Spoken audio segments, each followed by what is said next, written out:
Chapter 28. Most people have never seen a high epic in their glory. That's what we call it when they summon their powers in earnest. When they rise up in their might, their emotions kindled to wrath and fury. There's a glow about them. The air grows sharp, like it's become full of electricity. Heart beats still. The wind holds its breath. Nightwielders rising made this the third time I'd seen something like it. He was clothed in night, and blackness writhed and twisted about him. His face was pale, translucent, but his eyes were alight, his lips drawn in a sneer of hatred. It was the sneer of a god, barely tolerant even of his allies. He had come to destroy. Looking upon him, I found myself terrified. "Calamity!" Megan cursed, slamming her foot down on the gas and swerving the van to the side as shadows leapt from around Nightwielder toward us. They moved like ghostly fingers. "Abort!" Tia called. "Get out of there!" There was no time. Nightwielder moved in the air, ignoring things like wind and gravity. He flew like a specter out in front of his car and toward us. He wasn't the true danger, though. The true danger was those tendrils of blackness. The van could not avoid them. There were dozens. Shoving aside my fear, I raised my rifle. The van rattled and jolted around me. Wisps of darkness moved up, wrapping around the vehicle. Idiot, I thought. I dropped my rifle and shoved my hand into my coat pocket. The flashlight! Panicked, I flipped it on and shined it right in Nightwielder's face as he floated up beside my window. He was flying face first, like he was swimming in the air. The reaction was immediate. Though the flashlight gave off little light that I could see, Nightwielder's face immediately lost its incorporeity. His eyes stopped glowing, and the shadows vanished from around his head.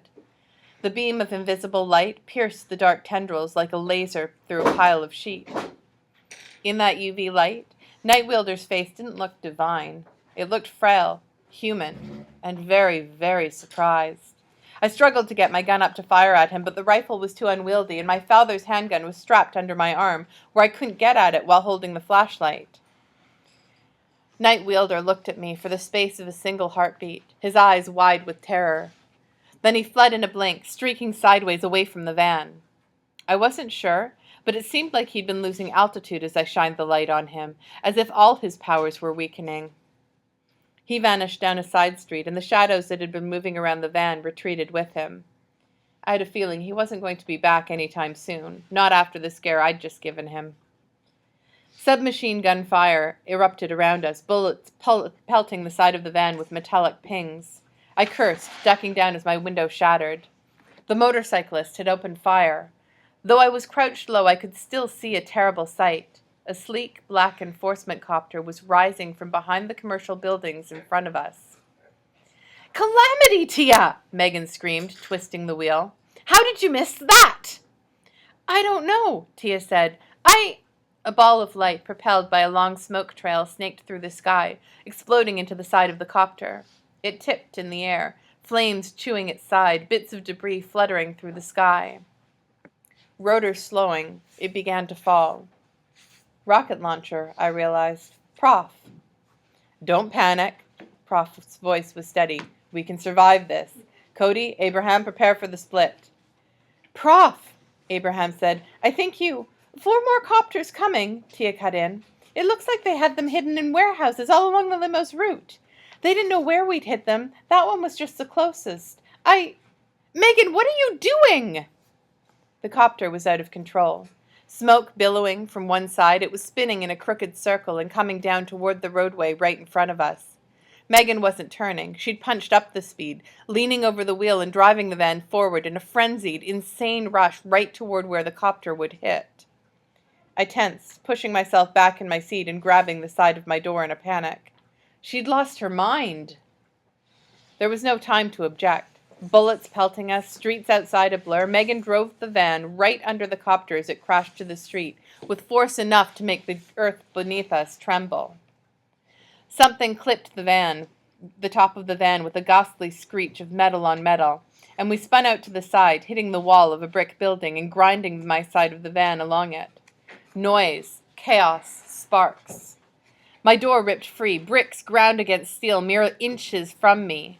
It seemed to last forever. Then a second later, the van lurched to a halt. Trembling, I took a deep breath. I was covered in pebbles of safety glass. The windshield had shattered. Megan sat breathing hard in the driver's seat, a mad grin on her face, eyes wide. She looked at me. "Calamity," I said, looking in Megan's side mirror back at the burning copter. It had hit the roadway right after we passed under it, blocking off the bikers in the pursuit. "Calamity, Megan! That was awesome!" Megan's grin broadened. "You two okay back there?" she called, looking through the little window into the back of the van.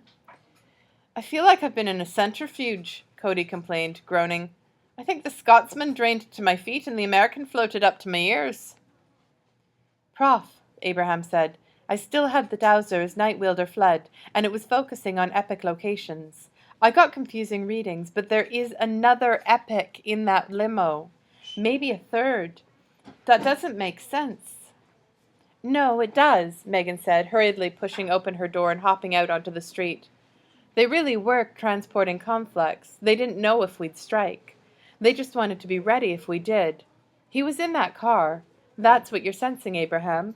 Probably a third lesser epic is another safety measure." I hastily reached to undo my seatbelt, then realized the right half had been ripped free as we skidded against the wall. I shivered, then scrambled out of the van through Megan's side. "Hurry up, you four," Prof said. I heard an engine revving on his side of the link. "Those other copters are almost upon you, and those cycles will circle around." "I'm watching them," Tia said. "You've got maybe a minute." "Where's Night Wielder?" Prof asked. "David scared him off with a flashlight," Megan said, reaching the back of the van and pulling the doors open. "Nice work," Prof said. I grinned in satisfaction as I reached the back of the van. I was just in time to see Cody and Abraham push the back off a huge crate inside.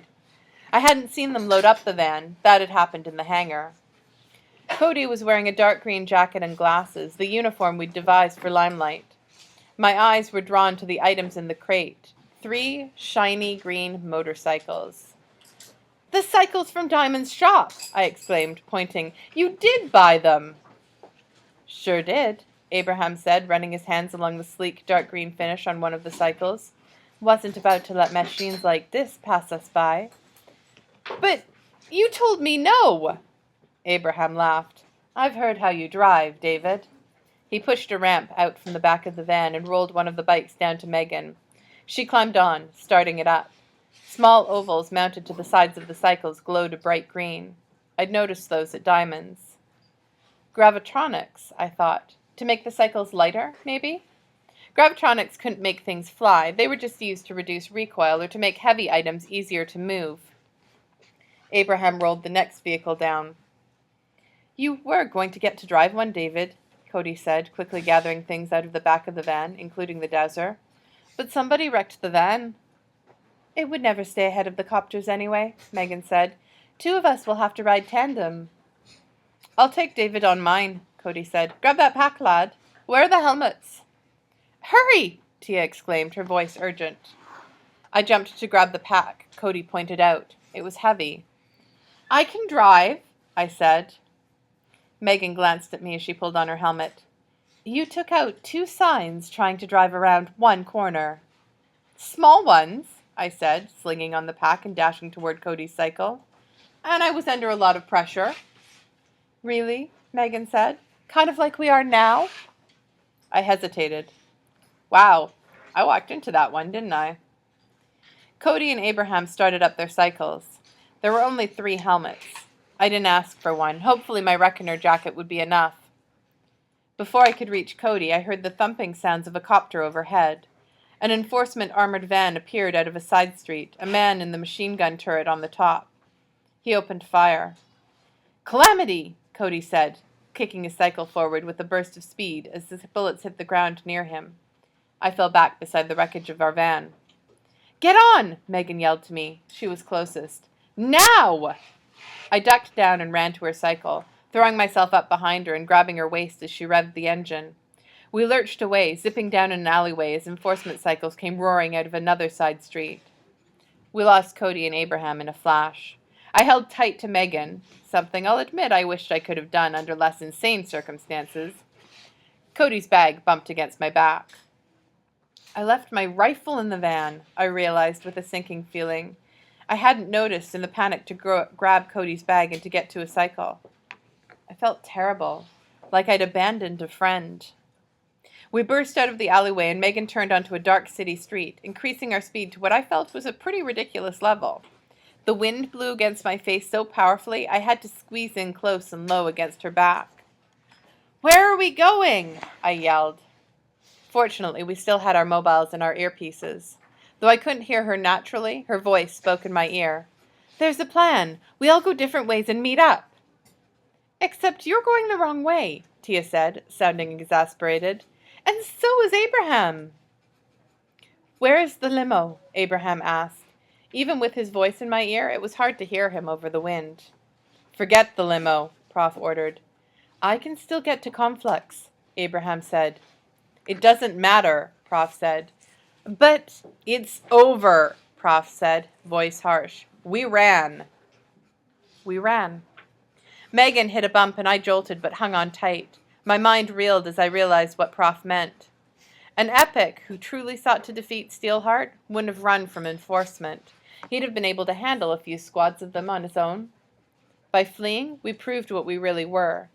Steelheart would never face us in person now. "Then I want to do something," Abraham said. "Make him hurt before we abandon the city. Half of enforcement is going to be out chasing us. That limo is unguarded, and I've got some grenades."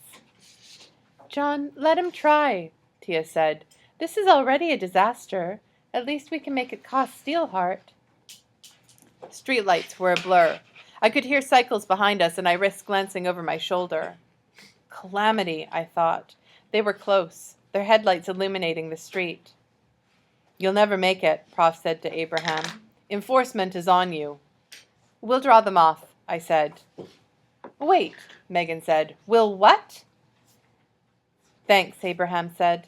"Meet up with me at 4th and Nodell. See if you can take the pressure away from me." Megan tried to twist around and glare at me through her helmet's visor. "Keep driving," I said urgently. "Slants," she said, then took the next turn, without slowing down.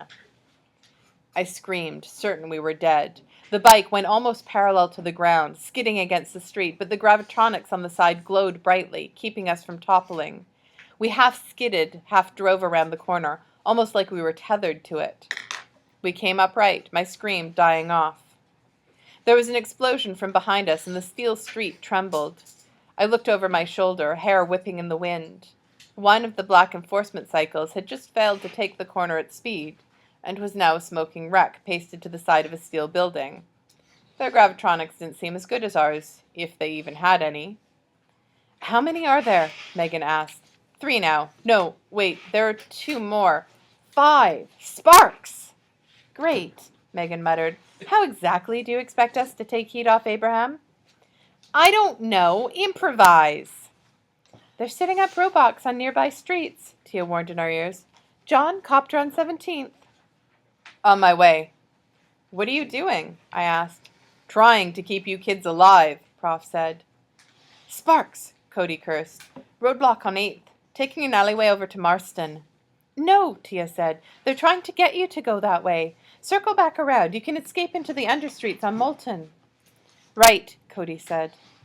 Megan and I burst out onto a large roadway, and a second later Abraham's cycle came skidding out of a side street in front of us, almost level to the ground, the gravitronics keeping it from tipping over completely. It was impressive. The bike turned almost on its side, wheels spinning, sparks sprang out from underneath it. The gravitronic mechanisms cushioned the momentum so the wheels could grip the road and the cycle could turn, but only after an extended skid. "I'll bet I could drive one of these things," I told myself. "It doesn't look too hard. Like slipping on a banana peel around a corner at 80 miles an hour. Piece of cake." I glanced over my shoulder. There were at least a dozen black cycles behind us now, though we were going too fast for them to dare shoot at us. Everyone needed to concentrate on their driving. That was probably the idea behind going so fast in the first place. "Armored unit!" Tia exclaimed. "Just ahead!"